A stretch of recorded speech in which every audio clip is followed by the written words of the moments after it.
Hello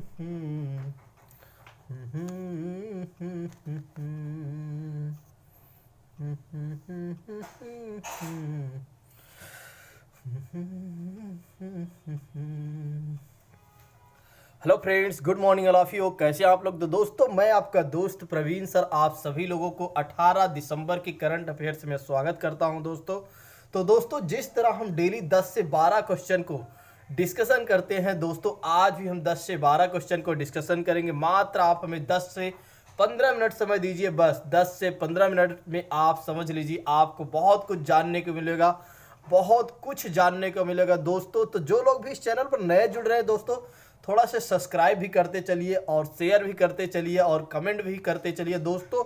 आपकी support की आवश्यकता है। मैं डेफिनेटली कहता हूं, यदि आपने सपोर्ट कर दिया तो आप समझ लीजिए कि हम आपको क्या देने वाले हैं, आप सोच भी नहीं सकते। हर वो क्लास आप तक पहुंचेंगी और सबसे बेहतरीन क्लास में आपको पढ़ाने वाला हूं। आज आएगा आपका यूपी जीएस का सेकंड पार्ट, यूपी जीके का सेकंड पार्ट आने वाला है दोस्तों। तो बस बेसब्री से इंतजार कीजिए। आप 10 से 12 बजे तक, यानी 10 से 12 बजे तक आप तक पहुंच जाएगी वीडियो दोस्तों। जो लोग भी इस वर्ष और यानी कि कल एग्जाम देने जा रहे हैं, जेल वार्डन का एग्जाम, उन तक का आपको शेयर करना आपका नैतिक दायित्व है, क्योंकि वे कहीं ना कहीं आपसे ही जुड़े हुए लोग हैं। तो उनको यूपी जीएस को शेयर करना आपका कर्तव्य है दोस्तों। तो दोस्तों, आइए शुरू करते हैं, किसी और बात की चर्चा ना करते हुए। पहला जो क्वेश्चन है दोस्तों, स्क्रीन पर आप देख रहे हैं, क्या कहा जा रहा है पहले क्वेश्चन में कहा जा रहा है दोस्तों कि भारत सरकार द्वारा शुरू किए गए ब्रांड इंडिया मिशन को किसके द्वारा संचालित किया जा रहा है। भारत सरकार ने अभी हाल ही समय में ब्रांड इंडिया मिशन शुरू किया है दोस्तों, और यह किसके द्वारा संचालित किया जाएगा? तो वाणिज्य और उद्योग मंत्रालय द्वारा दोस्तों। किसके द्वारा शुरू किया जाएगा? वाणिज्य और उद्योग मंत्रालय द्वारा दोस्तों यह शुरू किया जाएगा। आइए बात करते हैं हमारी टीम ने आपके लिए क्या यहाँ पर एक तरीके से मेंशन किया है। तो दोस्तों, बहुत कुछ इसमें जानने वाली नहीं बात है। ब्रांड इंडिया मिशन की शुरुआत करने वाला भारत देश का एक मंत्रालय है, और वो मंत्रालय का नाम क्या है? वाणिज्य और उद्योग मंत्रालय दोस्तों। और मिशन जो है स्विट्जरलैंड, संयुक्त राज्य अमेरिका, जर्मनी और फ्रांस जैसे अन्य देशों के समान नीतियों पर आधारित होंगी। तो दोस्तों, यह जो मिशन है, यह मिशन स्विट्जरलैंड, संयुक्त राज्य अमेरिका, जर्मनी और फ्रांस जैसे अन्य देशों के समान यह नीतियां आधारिट होंगी दोस्तों। ठीक है, कौन सी नीतियां हैं दोस्तों? Brand India mission. You have to learn here and you have to note down दोस्तों इन योर नोट्स में। ठीक है, तो दोस्तों आइए बात करते हैं आज के अगले प्रश्न की। अगला प्रश्न है, किस बैंक ने इंटरनेट बैंकिंग के माध्यम से विदेशी मुद्रा प्रेषण के लिए FXU4 लॉन्च किया है दोस्तों? तो दोस्तों, इसको अपने नोट्स में मेंशन कर लीजिएगा। क्यों कर लेंगे आप? क्योंकि इसी तरह के क्वेश्चन जो होते हैं शब्दावली में जरूर आपको फंसा दिया जाता है। तो आप फंसिए नहीं, जो हम आपको बता रहे हैं आप हमारे ऊपर विश्वास कीजिए और बने रहिए। आप 10 से 15 मिनट डेफिनेटली मैं कहता हूं कि आपको आराम से आपका सारे क्वेश्चन टैकल हो जाएंगे। तो दोस्तों, ये बात करते हैं, किस बैंक ने इंटरनेट बैंकिंग के माध्यम से विदेशी मुद्रा के प्रेषण के लिए FX4U लॉन्च किया है दोस्तों? तो केनरा बैंक। कौन सी बैंक है जिसने मुद्रा प्रेषण के लिए दोस्तों FXU4 लॉन्च किया, FX4U लॉन्च किया दोस्तों? वो है केनरा बैंक। तो दोस्तों, आइए बात करते हैं इसके बारे में। तो इसके बारे में बहुत ज़्यादा कुछ जानने वाली बात नहीं है दोस्तों, सिर्फ इतना ही आप जानिए, ज़्यादा अच्छा रहेगा। ठीक है, आइए बात करते हैं अभी क्रिसिल जो है हमेशा ही अनुमानों का पता लगाती है, यानी अनुमान लगाती है कि भारत की GDP क्या होने वाली है दोस्तों। तो अभी हाल ही समय में क्रिसिल ने अपने फाइनेंशियल ईयर, FY मतलब फाइनेंशियल ईयर 2021 के लिए भारत की GDP का पूर्वानुमान लगाया है कि 2021 में भारत की GDP क्या रहेगी दोस्तों। तो कितनी रहेगी? -7.7%। कितनी रहेगी? -7.7%। तो दोस्तों, आइए बात करते हैं इसके डिस्क्रिप्शन में। तो इसके डिस्क्रिप्शन में भी बहुत ज़्यादा कुछ जानने वाली बात नहीं है, लेकिन फिर भी मैं आपको थोड़ा सा बता देता हूं ताकि आपकी जो समस्या है वो समाप्त हो जाए। तो दोस्तों यहाँ पर बताया जा रहा है कि क्रिसिल ने अभी क्या किया, भारत की जीडीपी के अनुमान को संशोधित कर दिया है और इसने 0 से लेकर -7.7% कर दिया है। हाँ, ये भी कहा बताया जा रहा है कि अभी तक जंगल से बाहर नहीं है। इनका मानना है कि अभी तक एक तरीके से हम जंगल में ही हैं दोस्तों। बहुत ही अच्छी टैगलाइन इन्होंने दिया है और साथ ही इन्होंने ये बताया कि अब सितंबर में 9% पूर्वानुमान संकुचन की तुलना में भारत की राजकोषीय, भारत के फिजिकल डेफिसिट की मतलब बात की जा रही है, 2021 वास्तविक सकल घरेलू उत्पाद जीडीपी को 7.7% करार देता है। ठीक है, तो बहुत ज़्यादा चीज़ें नहीं जानना है, लेकिन 2022 में जीडीपी वृद्धि दर 10% तक बढ़ने की उम्मीद दिखाई दे रही है। देखो, इन्होंने जताया है कि देखिए 2022 तक भारत की जो जीडीपी होगी वो 10% तक हम मान सकते हैं, लेकिन ऐसा मानना भी बहुत अभी कमज़ोर आधार है। एक कुछ वार्षिक बढ़ते ज्वार के प्रभाव है। आप देख रहे हैं कुछ वैश्विक तरीके से बढ़ते ज्वार का मतलब है कि बहुत सारी समस्याएं आज भी हमारे देश में ही नहीं बल्कि वैश्विक स्तर पर देखा जाए तो बहुत सारी समस्याएं डिस्क्लोज हो रही हैं विश्व के सामने, जिसके वजह से जो देश है प्रगति करने में अभी भी उनकी समस्याएं हैं, क्योंकि कोरोना का जो काल चल रहा है आज भी अभी समाप्त नहीं हुआ दोस्तों। तो दोस्तों आइए बात करते हैं आज के नेक्स्ट प्रश्न की, यानी कि चौथे प्रश्न की बात की जाए दोस्तों, तो कहा जा रहा है कोटक महिंद्रा का एमडी, मैनेजर एंड डायरेक्टर किसे नियुक्त किया गया है दोस्तों? Who among the following has been reappointed मतलब दोस्तों दोबारा रिपॉइंट किया गया है, दोबारा नियुक्त किया गया है as MD of Kotak Mahindra. तो कौन है दोस्तों? उदय कोटक। उदय कोटक खुद इसके संस्थापक भी हैं दोस्तों। तो उन्हें ही क्या नियुक्त किया गया है? एमडी नियुक्त किया गया है किसके? कोटक महिंद्रा के दोस्तों। इन्होंने कई समितियां भी दिया है दोस्तों, इस समितियों के बारे में तो यहाँ चर्चा नहीं हो पाएगी, लेकिन फिर भी आगे चलकर हम जरूर इसके बारे में इकोनॉमिक क्लास में डिस्कशन करेंगे। बताया जा रहा है कि भारतीय रिजर्व बैंक आरबीआई ने 1 जनवरी 2021 से प्रभावी होने के साथ कोटक महिंद्रा बैंक के प्रबंध निदेशक के रूप में उदय कोटक को पुनः नियुक्ति की मंजूरी दे दी है। आरबीआई ने कहा कि देखिए आप 2021 से प्रभावी होने के साथ साथ 2021 से आप प्रभावी हो जाएंगे, हम दोबारा आपको एमडी यानी कि प्रबंध निदेशक के रूप में दोबारा नियुक्त करने की मंजूरी देते हैं। फिर आरबीआई ने कहा कि अंशकालिक नियुक्ति की भी मंजूरी देते हैं। अंशकालिक यानी कुछ समय के लिए भी हम आपको मंजूरी देते हैं। और अध्यक्ष प्रकाश आप्टे और दीपक गुप्ता 3 साल की अवधि के लिए बैंक के संयुक्त एमडी के रूप में भी इन्हें नियुक्त किया गया। तो देखिए दोस्तों, यहाँ पर आरबीआई ने कहा कि अंशकालिक नियुक्ति भी हम मंजूरी दे देते हैं, जिसके अंतर्गत अध्यक्ष किसे चुना गया है? प्रकाश आप्टे और दीपक गुप्ता को कितने अवधि के लिए चुना गया है दोस्तों? 3 साल के लिए इन्हें संयुक्त एमडी के रूप में नियुक्त किया गया है। और मुख्य एमडी कौन होगा? उदय कोटक होंगे दोस्तों। आइए बात करते हैं आगे। नेक्स्ट प्रश्न की बात की जाए दोस्तों, तो कहा जा रहा है कि किस राज्य सरकार ने अभी हाल ही में रियल एस्टेट के लिए एकीकृत विकास नियंत्रण संवर्धन विनियमन यूडीसीपीआर यानी कि यूडीसीपीआर फॉर रियल एस्टेट पर काम किया है, शुरू किया है दोस्तों। कहा जा रहा है अभी हाल ही समय में किस राज्य सरकार ने हाल ही में रियल एस्टेट के लिए एकीकृत यानी इंटीग्रेटेड दोस्तों, इंटीग्रेटेड नियंत्रण और संवर्धन विनियमन की शुरुआत की है दोस्तों? वो है आपका महाराष्ट्र सरकार। कौन सी सरकार है दोस्तों? महाराष्ट्र सरकार। तो दोस्तों इसको इतना याद रखने की आवश्यकता नहीं है, ना ही इसमें बहुत कुछ जानने की आवश्यकता है। फिर भी हमारी टीम ने आपके लिए कुछ बना के दिया है, तो एक बार हमारा बताना फर्ज बनता है। तो दोस्तों इसमें बताया जा रहा है एकरूपता को मजबूत करने के लिए और लाने के लिए unified development control and promotion regulation UDCPR को मंजूरी दी है। किसने? महाराष्ट्र सरकार ने। इसमें यह भी बताया जा रहा है कि मुंबई और कुछ पड़ोसी क्षेत्रों जैसे कि हिल स्टेशन, इकोसिस्टम जोन और निर्दिष्ट निगम क्षेत्रों को छोड़कर पूरे राज्य में सभी नगर निगमों, परिषदों और नगर पंचायतों को नियमों का नया सेट लागू कर दिया जाएगा। इसमें यह भी बताया जा रहा है कि देखिए जो आपका जैसे कि हिल स्टेशन है, इकोसिस्टम जोन है, ठीक है, यानी कि पर्यावरण से संबंधित, ठीक है, इन सभी लोगों को निर्दिष्ट यानी कि निर्देश यानी डायरेक्ट किया जाएगा और निगम क्षेत्रों को छोड़कर पूरे राज्य में क्या किया जाएगा? उसको लागू कर दिया जाएगा। क्या? आपका रियल एस्टेट, ठीक है, रियल एस्टेट निर्माण कानून को लागू कर दिया जाएगा दोस्तों। तो दोस्तों आइए बात करते हैं आज की नेक्स्ट प्रश्न की बात की जाए। नेक्स्ट प्रश्न की बात की जाए दोस्तों, तो भारतीय स्टेट बैंक, जिसे एसबीआई कहा जाता है, स्टेट बैंक ऑफ इंडिया ने state bank of India research ने क्या किया है, फाइनेंशियल ईयर 2021 की जीडीपी का अनुमान लगाया। इन्होंने कहा है कि देखिए -9.7%।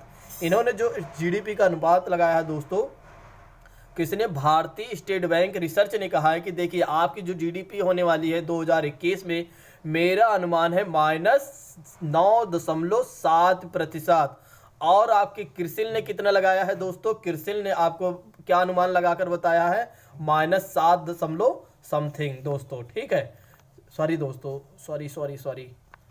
सॉरी दोस्तों, ध्यान नहीं रहा। हाँ, इन्होंने कहा है कि 7.4%, इन्होंने कहा है कि 7.4% भारतीय स्टेट बैंक ने, और आपके क्रिसिल ने भी -7 दशमलव समथिंग उन्होंने भी अनुमान लगाया है। यानी क्रिसिल एक क्या है, एक रेटिंग कंपनी है जो हमेशा रेटिंग करती है दोस्तों। ठीक है, तो दोस्तों सॉरी फॉर दिस, ठीक है, थोड़ा से मिस्टेक हो गया, कोई बात नहीं, आप लोग समझदार हैं। तो state bank of India research ने अपने अब तक के मॉडल के हिसाब से भारत के फाइनेंशियल ईयर 2021 ग्रोथ संकुचन के प्रक्षेपण में -10.9 से लेकर 7.4 तक बढ़ा दिया है दोस्तों। और इतना ही नहीं, जिसमें 41 उच्च आवृत्ति संकेतक शामिल हैं, और इन संकेतकों में से आधे या लगभग 58% जैसे कि माल ढुलाई की राजस्व आय, साप्ताहिक भोजन आगमन, पेट्रोल डीजल और खपत की तीसरी तिमाही तेजी से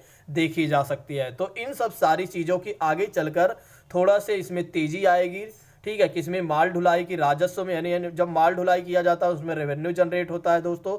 साप्ताहिक भोजन, जब साप्ताहिक भोजन आते हैं तो उसमें भी रेवेन्यू जनरेट होता है राज्य सरकार के। पेट्रोल से रेवेन्यू जनरेट होता है, और डीजल से भी रेवेन्यू जनरेट होता है। तो इसमें बताया जा रहा है दोस्तों कि आपका इसमें तेजी आएगी आगे चलकर। ठीक है, आइए बात करते हैं आज के 7वें प्रश्न की। आज का 7वां प्रश्न है दोस्तों, सब लोग बहुत ही अच्छे से बेसब्री से आप सुनिए, बहुत ही अच्छा क्वेश्चन है। तो दोस्तों आइए बात करते हैं 1971 की बात करते हैं। 1971 में भारत की पाकिस्तान में जीत के उपलक्ष्य में प्रत्येक वर्ष को विजय दिवस के रूप में मनाया जाता है दोस्तों। तो कब मनाया जाता है दोस्तों, 16 दिसंबर को। कब मनाया जाता है दोस्तों, 16 दिसंबर को। 1971 में भारत ने पाकिस्तान को धूल चटा दी दोस्तों। ये सब भारत के नंबर 1 चैनल बोलते हैं, तो मैंने भी थोड़ा से पिकअप कर लिया। 1971 में भारत की पाकिस्तान में जीत के उपलक्ष्य में प्रत्येक वर्ष क्या मनाया जाता है दोस्तों, विजय दिवस मनाया जाता है। कब मनाया जाता है, 16 दिसंबर को दोस्तों। ये गलत नहीं होना चाहिए, ठीक है, आप इसको गलत नहीं करेंगे, नहीं समझ लेना, फिर अच्छी बात नहीं होगी आपके साथ। बताया जा रहा है 1971 में पाकिस्तान पर भारत की जीत को मनाने के लिए हर साल 16 दिसंबर को विजय दिवस के रूप में मनाया जाता है। यह जीत अद्वितीय और अद्वितीय है दोस्तों, अद्वितीय और अद्वितीय है, क्योंकि इस दिन 93,000 पाकिस्तानी सैनिकों ने पूर्वी पाकिस्तान के बाद अलगाव में भारतीय सेना को आत्मसमर्पण कर दिया था। तो दोस्तों सच में धूल चटाने वाली बात ही है। हमारे भारतीय सैनिकों ने क्या किया, 93,000 सैनिकों को बंदी बना लिया। पाकिस्तान के जो सैनिक थे उनको 93,000 सैनिकों को बंदी मतलब आत्मसमर्पण करने के लिए मजबूर कर दिया। 1971 की लड़ाई जब आप याद करेंगे और थोड़ा सा इसके बारे में पढ़ेंगे तो वाकई में आपका सीना जो होगा गर्व से चौड़ा हो जाएगा दोस्तों। तो दोस्तों इसके बाद बताया जाता है युद्ध के अंत में पाकिस्तानी सेना ने एक तरफा और बिना शर्त आत्मसमर्पण, और बाद में बांग्लादेश में पूर्वी पाकिस्तान का अलगाव हो गया दोस्तों। उसी समय क्या हुआ, बांग्लादेश का निर्माण भी हो गया दोस्तों। ठीक है, उसी समय बांग्लादेश का निर्माण भी हो गया दोस्तों। तो दोस्तों आपसे एक प्रश्न पूछा जा रहा है, आप लोग हमें कमेंट बॉक्स में जरूर बताइएगा, जब यह लड़ाई हुई थी तो उस समय तत्कालीन प्रधानमंत्री कौन थे, इसके बारे में आप कमेंट बॉक्स में दोस्तों जरूर बताइएगा। आपकी कमेंट का हमें जरूर इंतजार रहेगा दोस्तों। आइए बात करते हैं अगले प्रश्न की। आज का अगला प्रश्न क्या है दोस्तों, आज का अगला प्रश्न है कि संयुक्त राष्ट्र पर्यावरण कार्यक्रम UNEP champions of the earth 2020 में विज्ञान और नवाचार श्रेणी में विज्ञान निम्नलिखित में से किसे सम्मानित किया गया? कहा जा रहा है UNEP champion of the earth. इस वर्ष के जो यूएनईपी ने क्या किया है, चैंपियन ऑफ द अर्थ 2020 में विज्ञान और नवाचार की श्रेणी में किसे सम्मानित किया दोस्तों? तो मिंडी लुबेर को, मिंडी लुबेर जी को क्या दिया गया है? पर विज्ञान और नवाचार दिया गया है, यानी विज्ञान और नवाचार से संबंधित इन्हें सम्मान दिया गया है। और क्या दिया गया है? चैंपियन ऑफ द अर्थ 2020 का।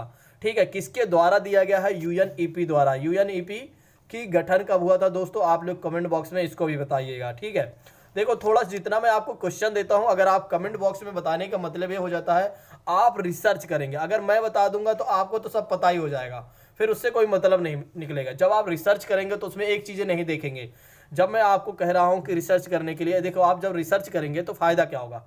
पहली चीज़ें आपको ईयर पता चलेगा, इसका गठन कब हुआ था। ठीक है, दूसरी चीज़ें उसके मुख्यालय कहाँ है ये भी पता चल पाएगा, इसके सीईओ कौन है इस समय ये भी आपको पता चल पाएगा।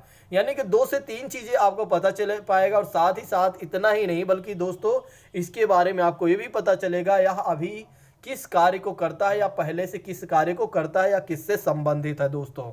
ठीक है, इसमें बताया जा रहा है कि 2020 champion of the earth award के 6 पुरस्कारों की घोषणा की जाती है। और किसके, यह एक यूनाइटेड नेशन का एक सर्वोच्च पर्यावरण सम्मान है दोस्तों। ठीक है, तो और ज़्यादा चीज़ें आपको नहीं याद रखना है, किसको किसको क्या मिला है 6 लोगों को। ठीक है, आपको सिर्फ उतना ही याद रखना है, सही रहेगा। ठीक है, आपके एग्जाम के लिहाज से बहुत ही अच्छा रहेगा दोस्तों। आइए बात करते हैं आज के 9वें प्रश्न की। 9वें प्रश्न की बात की जाए दोस्तों तो निम्नलिखित में से किसने 5वें और अंतिम अब तटीय गश्ती पोत ICGS इंडियन कोस्ट गार्ड सक्षम को लॉन्च किया है दोस्तों। ठीक है, किसने लॉन्च किया है? गोवा शिपयार्ड ने। गोवा शिपयार्ड लिमिटेड ने क्या किया है दोस्तों कि 5वें और अंतिम अब तटीय मतलब offshore patrol vessel ICGS Indian coast guard ship Saksham launch किया है दोस्तों। सक्षम को लॉन्च किया है, सक्षम ध्यान रखना है, ये किसने लॉन्च किया है? गोवा शिपयार्ड लिमिटेड दोस्तों। ठीक है, किसने लॉन्च किया है? गोवा शिपयार्ड लॉन्च किया है दोस्तों। तो बताया जा रहा है गोवा शिपयार्ड लिमिटेड ने हाल ही में 5वें और अंतिम अपतटीय गश्ती पोत ICGS Indian coast guard ship Saksham का शुभारंभ किया दोस्तों। ठीक है, किसका शुभारंभ किया? सक्षम का, इसको याद रखना है। और इसे अक्टूबर 2021 तक चालू किया जाना है। यहाँ पर यह भी बताया जा रहा है कि हम इसे 2021 तक चालू कर देंगे। और इस परियोजना को 2016 में प्रधानमंत्री नरेंद्र मोदी द्वारा लॉन्च किया गया। ये भी बताया जा रहा है कि प्रधानमंत्री महोदय ने 2016 में ही इसे लॉन्च कर दिया था दोस्तों, लेकिन 2021 से हम इसको पूरी तरीके से लागू यानी कि चालू कर देंगे दोस्तों। और इसमें यह भी बताया जा रहा है कि इस परियोजना के तहत 5 भारतीय तटरक्षक जहाजों को लॉन्च किया गया है। इसमें भी ये भी बताया गया है 5 भारतीय तटरक्षक जहाजों को लॉन्च किया है जो समुद्र के तट पर सुरक्षा का काम करेंगे। जो तटरक्षक जहाज होंगे दोस्तों, यह एक नेवी यानी कि कोस्ट गार्ड से संबंधित यह है। कोस्ट गार्ड आप जानते होंगे। 2 ऑफशोर पेट्रोल वेसल्स को पहले ही ICGS टिप एंड ICGS सुजीत और ICGS सजग और ICGS सार्थक के नाम दिया जा चुका है। देखो, 2 ऑफशोर पेट्रोल वेल्स को पहले ही ICGS टिप, ICGS सुजीत और ICGS सजग और ICGS सार्थक नाम पहले ही दे दिया गया है। तो दोस्तों बहुत ज़्यादा चीज़ें याद नहीं रखना है, बस आपको इतना ही याद रखना है कि ICGS का शुभारंभ कब किया गया है, कहाँ पर किया जाएगा 2021 तक, और प्रधानमंत्री नरेंद्र मोदी या किसके द्वारा किया गया 2016 में, इसको लॉन्च किया। बस इतना ही याद रखना है, इससे इतर आपको नहीं याद रखना, नहीं तो आप भूल जाएंगे। आइए बात करते हैं आज के दोस्तों 10वें प्रश्न की बात करते हैं। आज के जो 10वां प्रश्न है दोस्तों, हाल ही में किस भाषा के प्रसिद्ध लेखक U.A. खदर का निधन हो गया दोस्तों। वे कौन थे? मलयालम से थे। ठीक है, वे कौन प्रसिद्ध लेखक थे? मलयालम से संबंधित रखते थे। हाल ही में किस भाषा के, मतलब कौन सी भाषा के लेखक अभी खदर का निधन हो गया दोस्तों? तो वे मलयालम भाषा से संबंधित रखते थे। तो दोस्तों आइए बात करते हैं इनके बारे में थोड़ा से। बताया जा रहा है कि जाने माने लेखक यू खदर, जिनके उपन्यास और कहानियों मलयालम में पिछले 5 दशकों में भाषा में बेहतरीन प्रकाशित रचनाओं में से एक मानी जाती है। देखो दोस्तों, इन्होंने क्या किया, इन्होंने इतना अच्छा मलयालम में अपनी कहानियां और उपन्यास लिखते रहे कि पिछले 5 दशकों में इन्हें बेहतरीन रचनाओं से प्रकाशित करने का एक तरीके से इन्हें सम्मान भी प्राप्त हुआ है दोस्तों। और 85 वर्ष की उम्र में इनकी मृत्यु हो गई कोझिकोड में, जो कि एक निजी अस्पताल था, वहां पर इनका निधन हुआ। इनके बारे में भी बताया जाता है कि खदर ने 1983 में केरल साहित्य अकादमी पुरस्कार भी जीते हैं। तो दोस्तों, इन्हें 1983 में केरल साहित्य अकादमी पुरस्कार से भी सम्मानित किया जा चुका है। और दोस्तों, थ्री कोटर पेरुमा के लिए 2019 में केंद्र साहित्य अकादमी से भी सम्मानित किया गया है। तो दोस्तों, इन्हें 2 चीज़ों से सम्मानित किया गया है, एक 1983 में केरल साहित्य अकादमी पुरस्कार से, और फिर इनको किससे किया गया है, फिर इनकी कृति जो है, सबसे प्रशंसित बुक जो है या कृति जो है, उसके लिए इन्हें थ्री कोटर पेरुमा के लिए 2009 में केंद्र साहित्य अकादमी पुरस्कार से भी सम्मानित किया गया है। तो दोस्तों, आज के लिए हम बस इतना ही रखते हैं। आप सभी लोगों को यह वीडियो कैसे लगी, और आज का जो प्रश्न है और इसके पहले वाले का क्वेश्चन सी, जिन्होंने भी सी लगाया था दोस्तों, उनका आंसर सही है। ठीक है, आज का जो प्रश्न है दोस्तों, इसका आंसर आप कमेंट बॉक्स में जरूर दीजिएगा। कुछ लोग आंसर देते हैं जो कि हमें बहुत ही अच्छा महसूस होता है। तो दोस्तों, यह वीडियो आपको कैसे लगी आप लोग जरूर कमेंट करके हमें बताइएगा। हमने कुछ इंप्रूवमेंट भी किया है, आपने देखा होगा कि आज की वीडियो में बहुत ही इंप्रूवमेंट रहा होगा। आप खुद ही बताएंगे कि आज के वीडियो में कैसा रहा। तो दोस्तों, आज के लिए बस यहीं पर हम क्लास को समाप्त करते हैं। धन्यवाद दोस्तों, जय हिंद।